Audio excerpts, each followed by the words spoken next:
नमस्कार, बहुत स्वागत है आप सभी का हमारी खास पेशकश भाग्यफल में और मैं हूं आपके साथ अंकुर श्रीवास्तव। वास्तुशास्त्र दो तरीके की ऊर्जा यानी कि सकारात्मक और नकारात्मक ऊर्जा पर आधारित है। सकारात्मक ऊर्जा जीवन में खुशियां लेकर आती है, जबकि नकारात्मक ऊर्जा जीवन में परेशानियां और कलह लेकर आती है।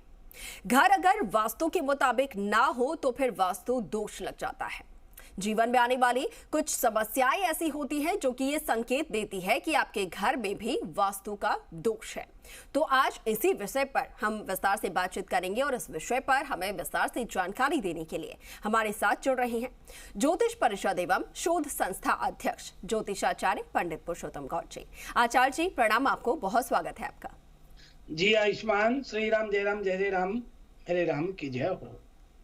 आचार्य जी का रुख करेंगे और आज के विषय में विस्तार से उनसे बातचीत करेंगे, लेकिन उससे पहले अगर आपके मन में भी कोई शंका है या फिर आपके जीवन में कुछ परेशानी चल रही है तो आप भी सीधा हमारे साथ जुड़ सकते हैं और अपनी समस्या का हल हमसे जान सकते हैं। आचार्य जी से अपनी समस्या का हल आप तुरंत जान सकते हैं। इसके लिए हम अपना नंबर टीवी स्क्रीन पर फ्लैश कर रहे हैं जिस पर आप कॉल कर सकते हैं। ये नंबर है 0120715387 0120715387।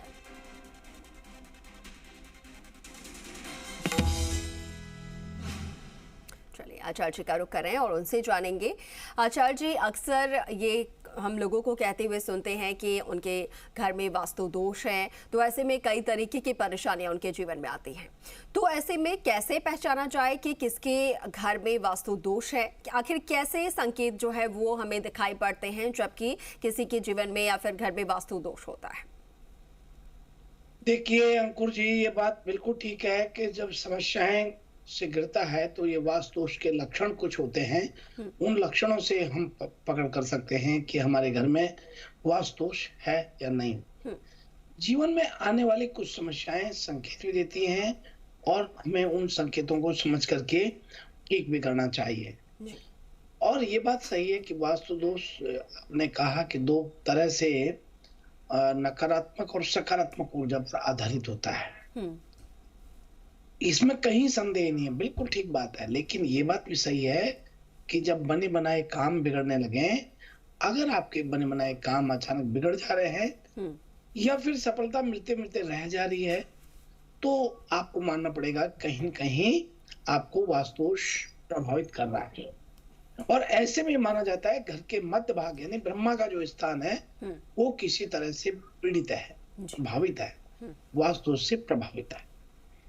अब यहाँ हम बात कर रहे हैं कि जो मध्य भाग किसी प्रकार से कोई भारी वजन वाला चीज रख दिया या फिर शौचालय बना दिया या फिर वहां कोई पिलर कॉलम खड़ा कर दिया या बीम आ गया, तो ये प्रभाव किस तरह का है वो आपको देखना।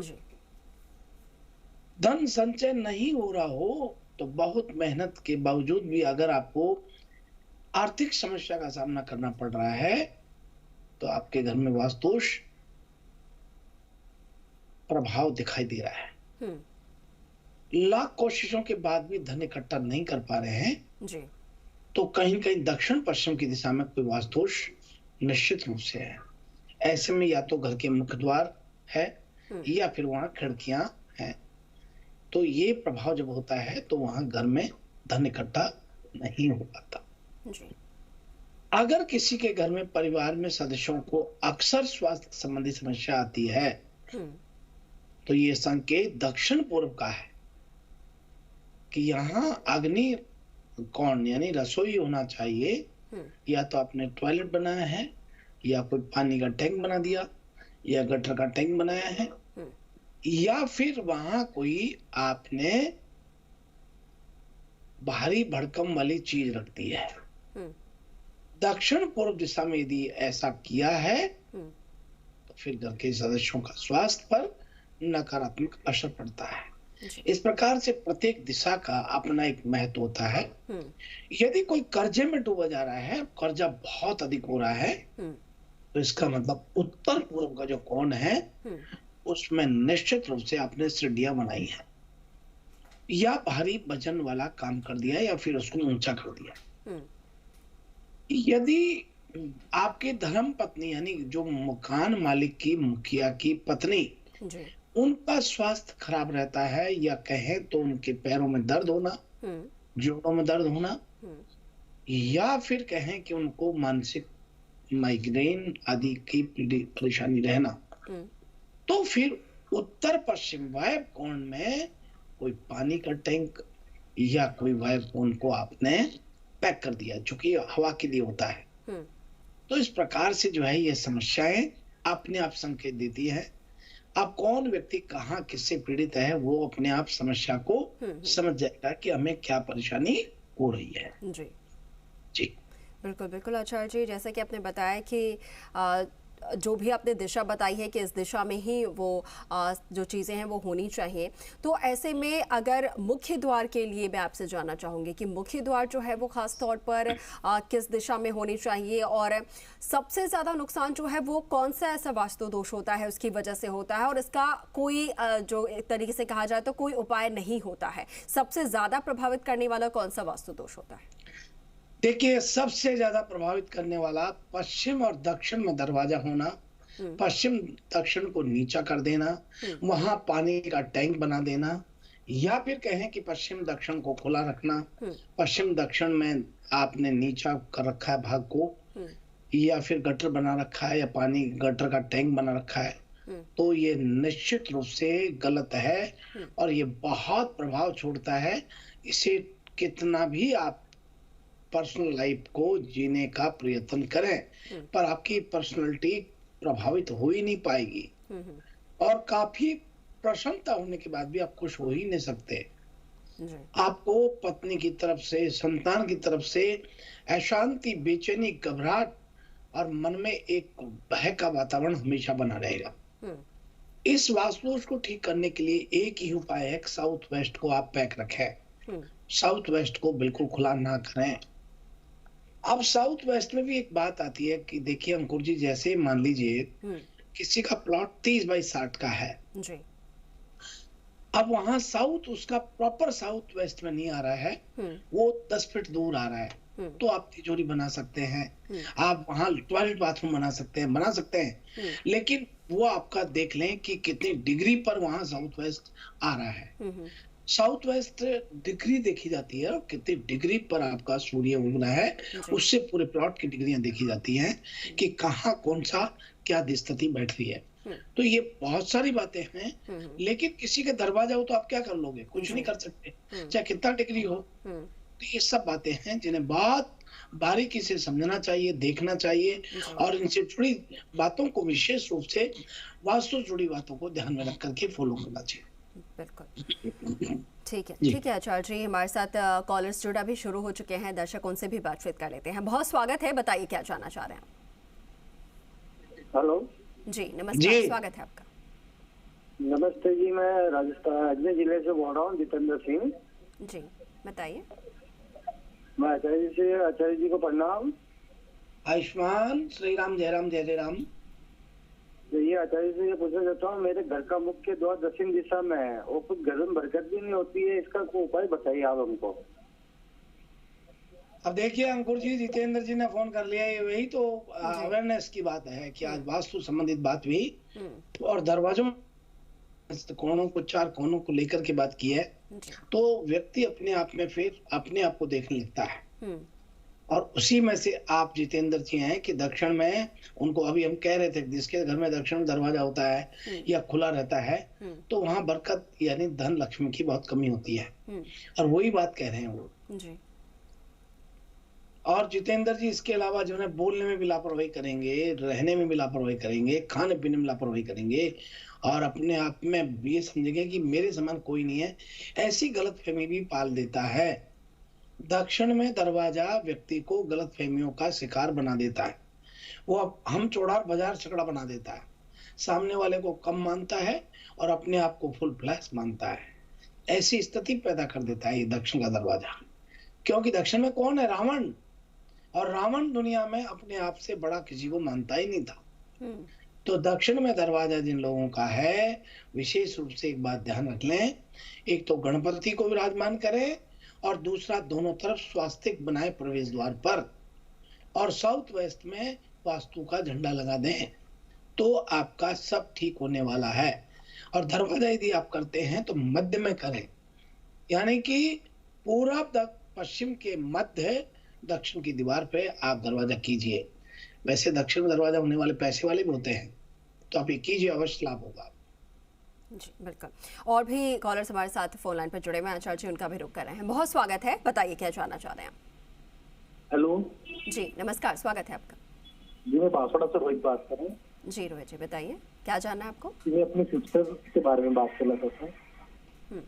सिस्टर का नाम है नेहा पटेल, 5/1/96 उसका बर्थडे, सुबह 2:30 बजे।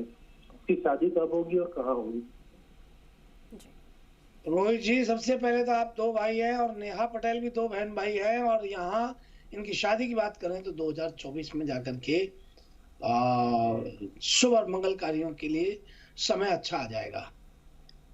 और इनके जहाँ निवास करते हैं वहां से पश्चिम दक्षिण में इनकी शादी होगी, बड़े हर्षोल्लास से शादी होगी। अभी आप इनको कैरियर बनाने दीजिए और भविष्य को उज्जवल बनाने के लिए मेहनत करने दीजिए। प्रतिदिन सूर्य भगवान को लाल कनेर का फूल पानी में डाल करके सूर्य को अर्घ देने के लिए कहें। इन्हें बहुत मंगल शुभकामनाएं। जी बिल्कुल। और भी दर्शक हमारे साथ फोन लाइन पर हैं, बहुत स्वागत है, बताइए क्या जानना चाह रहे हैं। आप अपना सवाल कर सकते हैं आचार्य जी से। मैं ठाकुर सिंह बोल रहा हूँ। जी स्वागत है आपका, बताइए। आपको नमस्कार अंकुटी जी नमस्कार आचार्य जी, आपके चरणों मेरा सत नमस्कार है। आयुष्मान श्री राम, जय राम जय जय राम, मेरे राम की जय हो। मैं ये पूछना चाहता हूँ आचार्य जी, जैसे मेरे ये श्राद्ध पक्ष चल रहे हैं तो 3-4 पीढ़ी दूर मेरे रिश्ते में कोई गुजरा हुआ है, तो लोग कटे श्राद्ध नहीं होते हैं, तो इसके लिए मतलब श्राद्ध की फिर क्या क्रिया की जाए कि हमारा काम भी हो जाए, और ये श्राद्ध नहीं भी हो तो कोई बात नहीं है, नहीं कर सकते हैं, ये आप सब बताएं। देखिए, आपने बहुत अच्छी बात कही है, और ये बात सही है कि श्राद्ध जो है कितनी पीढ़ी तक होता है। आप ध्यान रखें कि श्राद्ध 3 पीढ़ियों तक श्राद्ध होता है, और केवल 3 पीढ़ी तक होता है। धर्म शास्त्रों के मुताबिक सूर्य कन्या राशि में जब आने पर परलोक से पितृ अपने स्वजनों के पास आ जाते हैं। देवतुल्य स्थिति में 3 पीढ़ी के पूर्वज गिने जाते हैं। पिता को वसु के समान, और रुद्र दादा के समान, और परदादा आदित्य के समान माने गए हैं। अब आप देख लीजिए आपसे कौन सा रिश्ता आपकी पीढ़ी में आता है, और वो आप कर लीजिएगा। श्राद्ध में आप गाय को रोटी दे करके कौवों को, कुत्ते को और ब्राह्मण को भोजन कराना ना भूले। ये करने से आपका सब कुछ ठीक होता है। लेकिन विशेष ध्यान रखना कि 3 पीढ़ी तक ही होता है।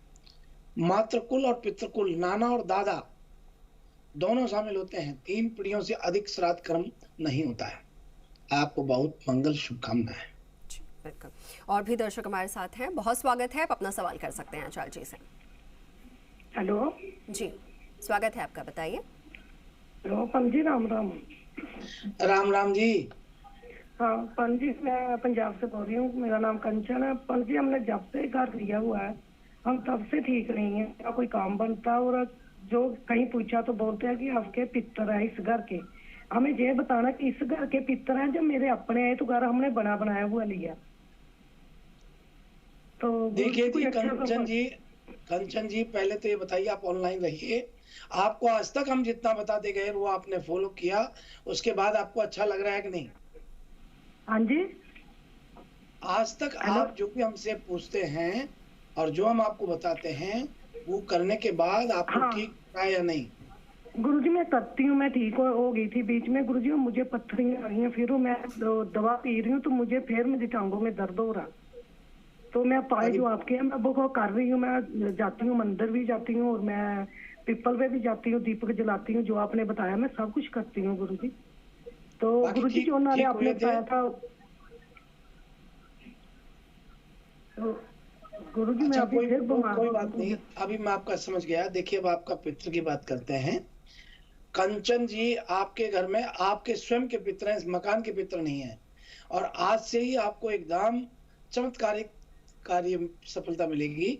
आप एक छोटा सा काम करें, आपके मकान में गंगा जल गौमूत्र लेकर के पोंछा लगाने के बाद छिड़कना चालू करें और संध्या के समय गूगल धूप की धुआं करें और 7 प्रकार का अनाज जौ गेहूं चना मक्का बाजरा ज्वार चावल तांबे के बर्तन में रख करके पूरे मकान में से घुमाएं और पक्षियों को डालना शुरू कर दें।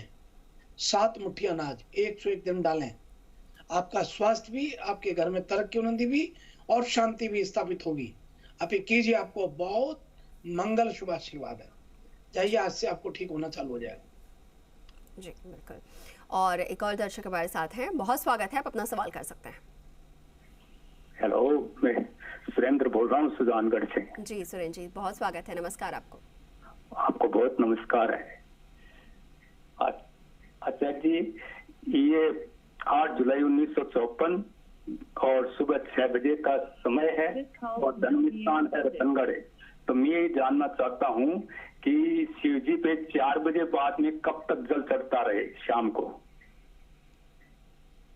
देखिए, शिव जी की पूजा जो होती है, शिव पूजा आप कब तक कर सकते हैं, तो ये आप विशेष ध्यान रखें कि शिव पूजा का विशेष महत्व होता है कि इन्हें आप प्रदोष काल में संध्या के समय पूजें। बाकी दिन में 2 बजे तक आप पूज सकते हैं। और विशेष रूप से आप ये ध्यान रखना चाहिए कि शिव पूजा में प्रदोष काल में प्रदोष के दिन ही पूजा होती है, बाकी आप दिन में पूजा करें। भगवान शिव और उनकी पत्नी देवी पार्वती का दिन ही माना गया है। ऐसा कहा जाता है कि भगवान शिव बहुत जल्द प्रसन्न होते हैं और संध्या के समय उनका श्रृंगार होना चाहिए। तो प्रदोष काल से पूर्व तक आप कर सकते हैं। बड़ी मंगल शुभकामना। जी बिल्कुल, ठीक है आचार्य जी। और चलिए अब रुक कर लेते हैं राशिफल की ओर। आज का दिन कैसा रहने वाला है वो भी दर्शकों को बता देते हैं। आइए हम सबसे प्रथम बात कर रहे हैं मेष राशि से। आज खास तौर पर मेष राशि के जातकों के लिए दिन बहुत अच्छा रहने वाला है। आज आप किसी मंदिर या धर्म स्थल पर लोगों की सेवा का मन बनाएंगे। लोग आपकी पर्सनालिटी से काफी प्रभावित होने वाले हैं। किसी अनजान से सहायता मिलने की वजह से आपका मन पूरे दिन खुश रहने वाला है। बिजनेसमैन अगर यदि आप हैं तो आज नए काम की शुरुआत आपके द्वारा हो रही है। और अब आइए इसी क्रम में अगली राशि का रुख करते हैं वृषभ राशि वाले लोगों के लिए। आज का दिन आपका अपनी समस्याओं को लेकर के काफी परेशान करने वाला रहेगा और उनका समाधान किसी वरिष्ठ सदस्यों की मदद से आज आपको मिलेगा। वहीं विद्यार्थी वर्ग के लिए कंपटीशन में आज भाग लिया जा सकता है। आज आपको अनावश्यक खर्चों से बचना चाहिए, नहीं तो भविष्य में आपके आर्थिक संकट की स्थिति असंतुलित हो सकती है। और अब बात कर रहे हैं मिथुन राशि वाले लोगों के लिए। आज का दिन बहुत शानदार रहने वाला है। आज समाज में आपकी एक अलग ही पहचान बनेगी। लोग आपसे जुड़ने की कोशिश करेंगे। आज आपकी आर्थिक स्थिति अच्छी रहने वाली है। आपको आलस करने से बचना चाहिए। और इस राशि के कॉमर्स के स्टूडेंट्स को आज टॉपिक समझने में सहपाठियों का सहयोग मिलेगा। और अब बात कर रहे हैं कर्क राशि वाले लोगों के लिए। आज का दिन आपके लिए मध्यम रूप से फलदायक रहेगा। यदि किसी के कहने पर आप साझेदारी में व्यापार करेंगे तो वह आपको लाभ दे सकता है। जीवन साथी के साथ आप भविष्य की योजनाएं पर विचार विमर्श कर सकते हैं। सरकारी नौकरी से जुड़े जातकों को आज खुद को साबित करने का मौका प्राप्त होगा। और अब आइए हम बात कर रहे हैं सिंह राशि वाले लोगों के लिए। आज आपकी पारिवारिक खुशियों में वृद्धि होगी। सभी लोग एक दूसरे से मिलजुल करके रहेंगे। आज छात्र छात्राएं अपनी पढ़ाई के प्रति गंभीरता से सोचेंगे। कई दिनों से चल रही कोई स्वास्थ्य संबंधी समस्या आज समाप्त हो सकती है। और अब आइए हम बात कर रहे हैं कन्या राशि वाले लोगों के लिए। आज का दिन आप अपनी जिम्मेदारियों को निभाने में व्यतीत करेंगे। उसमें आप सफल भी अवश्य होंगे। आज आप अपने घर के लंबे समय से अटके हुए कार्यों को पूरा करने में तत्पर रहेंगे। और अब बात कर रहे हैं तुला राशि वाले दर्शकों के लिए। आज आपका दिन मिला जुला रहने वाला है।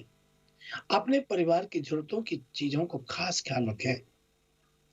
विद्यार्थियों के लिए आज का दिन बहुत अच्छा रहने वाला है।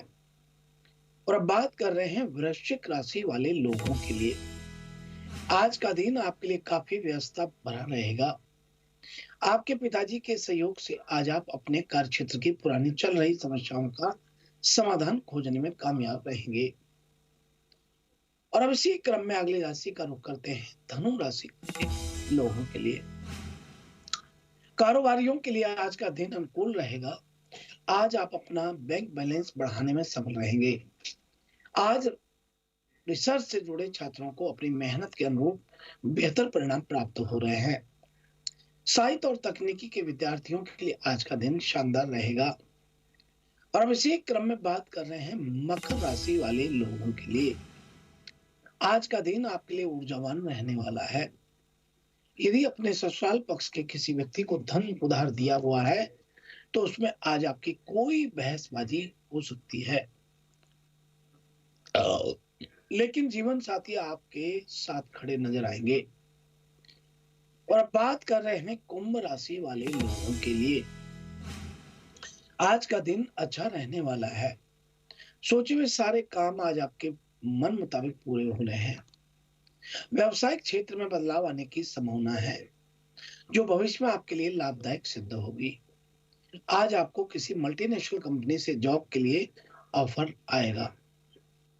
और अब बात कर रहे हैं मीन राशि वाले लोगों के लिए। आज का दिन आपके लिए उत्तम रूप से फलदायक रहेगा। आज आपके कुछ विरोधी आपकी शान शौकत को देकर आपकी आलोचना में लगे रहेंगे, लेकिन आपको अपने आलोचकों की आलोचना पर ध्यान ना देकर आगे बढ़ना चाहिए, तभी सफलता आपके कदम चूमेगी। वहीं विद्यार्थियों को शिक्षा के क्षेत्र में आ रही परेशानियों का समाधान खोजने के लिए आज अपने गुरुजनों से सलाह लेनी पड़ सकती है। संतान को उत्तम कार्य करते देख आज मन में प्रसन्नता आपको होगी। इस प्रकार से यह है आज का हमारा अपना राशिफल। बिल्कुल आचार्य जी, आपने राशिफल बता दिया है। आज का दिन कैसा रहने वाला है और क्या कुछ करना होगा और क्या कुछ करने से बचना होगा, ये भी आपने बताया है। इसी के साथ आचार्य जी आपका बहुत धन्यवाद हमारे साथ जुड़ने के लिए। प्रणाम आपको। जय शुभ आशीर्वाद। श्री राम जय राम जय जय राम, मेरे राम की जय हो। इसी के साथ फिलहाल के लिए भाग्यफल में इतना ही। आप बने रहें जी राजस्थान के साथ। नमस्कार।